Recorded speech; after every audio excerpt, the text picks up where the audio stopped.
Immortals of Aveum is an upcoming first-person magic shooter from Ascendant Studios that many are calling a modern-day version of games like Heretic and Hexen. But the question is, just how much influence does IOA actually draw from these classic titles? Today we'll take a closer look at Immortals of Aveum and compare and contrast it with what is undoubtedly a significant portion of its source material, Hexen. So to be clear, when talking about a game like Hexen, it's impossible to not reference what is essentially the original Magic FPS game, namely 1994's Heretic. In Heretic, you take on the role of Corvus, a she-elf, as he seeks revenge for the wrongs committed against him and his people. Basically, three brothers known as the Serpent Riders, Desperal, Corax, and Eidolon for those of you who want to know, use their evil magic to corrupt the seven kings of the realm, and since the She fought back, they were all branded heretics. It's entirely obvious that Heretic's story is strongly based on J.R.R. Tolkien's The Lord of the Rings, since Sauron created the One Ring and then manipulated the elves into forging the Rings of Power, which ultimately led to the corruption of the 9 human kings and their enslavement as the Nazgul, otherwise known as the Ringwraiths. Heretic uses a modified version of the Doom engine, and much like Doom, there are 7 weapons that the player is able to choose from. Except for pistols and shotguns, you get things like staffs, gauntlets, and crossbows. While Heretic lacked much of the polish of Doom, it did introduce some interesting new features such as an inventory system and the ability to look up and down. And while the game's sound effects were lackluster, it did introduce a variety of ambient sounds such as rattling chains, evil laughter, and dripping water to add to the game's gloomy gothic atmosphere.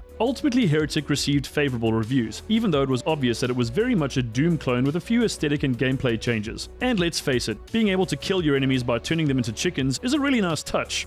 Then in 1995, just 10 months after the launch of Heretic, Hexen Beyond Heretic was released. Hexen is an indirect sequel to Heretic, and I guess that's because it doesn't take place in the same realm as Heretic, but rather one known as Kronos. As it so happens, Kronos is under attack by the second Serpent Rider, Corax. This time around though, 3 heroes take on the task of defeating the evil mage, and you as the player can choose which one you want to play as. You can either choose to take on the role of a fighter named Baratus, a cleric named Parias, or a mage called Daedalon. Each class comes with its own unique set of weapons and characteristics, which adds a pretty decent chunk of replayability to the game. As you may have guessed, the fighter is more of a close quarters melee specialist, while the mage uses long-range spells and attacks. The cleric is somewhere between these two classes, employing a combination of both melee and ranged attacks, so it's more or less a go-between for players who aren't settled on either distinct playstyle. Beyond this, Hexen features some memorable non-linear levels and makes use of a hub system whereby it's possible to travel between central hub levels and any connected side levels. This adds a layer of complexity to the experience since players need to solve puzzles by acquiring certain items or flipping various switches, for example. Upon completing a given hub, players then advance to the next hub.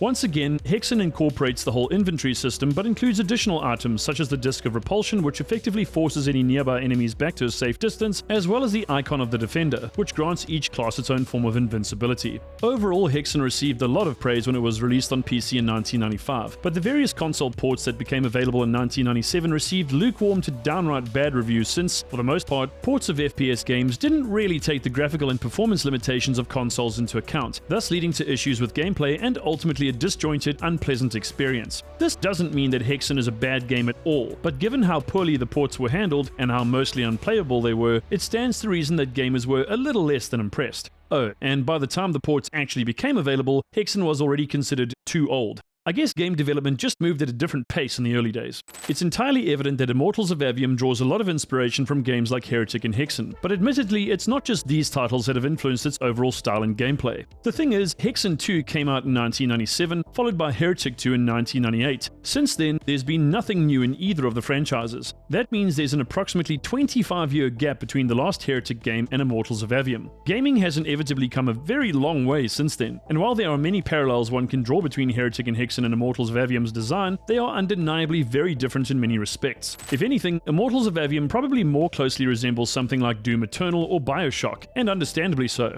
For one, these are much newer games that are highly innovative in a number of regards, so it's much easier to adapt their respective styles to a modern Magic FPS than something that is heavily dated like Hexen. If anything, one could consider Immortals of Aveum a modern reimagining of the gameplay seen in Heretic and, more specifically, Hexen. One thing that is entirely evident is that the mage from Hexen is probably where the closest comparison exists. For example, certain spells such as Frost Shards and Arc of Death show the mage wielding energy and casting it for different effects. In this case, Frost Shards turn enemies into ice, while Arc of Death throws out bolts of electrical energy that do damage to any struck enemies for between 3 and 4 seconds. It's basically these hand movements and conjured spells that serve as the basis for Immortals of Aveum's main character Jack's own attacks, which all consist of different arm movements and gestures, albeit with the assistance of various sigils which allow him to focus and wield his magical abilities. Given just how old Hexen and its sequel are, it's fair to call them primitive by comparison, and naturally Immortals of Aveum greatly expands on the relatively rudimentary gameplay seen in the classics. For starters, magic in IOA is split into 3 different types, namely red chaos magic, blue force magic, and green life magic. Considering this trifecta of magic, one cannot deny that this system is almost certainly influenced by Hexen's 3 classes, and once you see what each type of magic does, you'll understand why. Red chaos magic is best used at short range and does high levels of damage, which is highly reminiscent of the fighter class in Hexen. Then blue force magic is for fans of long range attacks that require a high degree of precision and on-the-fly calculation. This time, Hexen's mage class springs to mind. Finally, green life magic is what you might consider something of a go-between in terms of blue and red magic, offering up high rates of fire in mid-range attacks. Yes, you guessed it, this harkens back to the cleric class in Hexen. Okay, so maybe the Hexen influence is even stronger than I initially thought. Of course there are some distinct differences, and it's clear that the simple systems and approaches from Hexen have been adapted and highly expanded upon in order to make Immortals of Aveum possible. The great thing about IOA is that it allows you to experiment with and combine different playstyles so that you can approach different combat situations however you prefer. You'll also be able to upgrade your skills and abilities as you progress, with more than 25 different spells to master and over 80 talents to make use of. In all honesty, if Immortals of Aveum is anything like Hexen, it's basically Hexen on steroids with the same sort of energy as Doom Eternal. Jack is a rare kind of battle mage known as a Triarch Magnus, which means he's able to wield all 3 different magic types and even combine them into one, which unleashes a deadly beam of magical energy that essentially incinerates everything in its path. IOA's skills tree is split up into 3 different sections, one for each type of magic. There are 27 different talents per magic type, with a total of 81 different talents that you can upgrade. I highly doubt that you'll be able to upgrade every single one of these talents in a single playthrough, but the good news is that you can respec your skills tree at virtually any point in the game if you want to change up your build. This means that once you start down a given path, you don't have to stay locked in and struggle to complete certain parts if a different approach or build would work better. I for one really like this and think this makes IOA far more dynamic and allows players to experiment to their heart's content without having to replay the game or start from scratch in a worst case scenario. Immortals of Aveum also allows you to equip various sigils, totems, rings and braces that will have an effect on your various abilities. As I mentioned earlier, sigils are gauntlets that Jack can use to focus his magical abilities, and you're able to equip up to 3 at a time. Totems are worn on Jack's left hand and basically affect your movement and traversal. Like sigils, you can equip a total of 3 totems at a time. Rings augment your fury spells, allowing you to inflict more of a certain kind of damage, for example. Jack is able to wear up to 2 different rings at a time. Lastly, braces are wristbands that will affect your defensive abilities, and Jack may only wear one of these at any given time.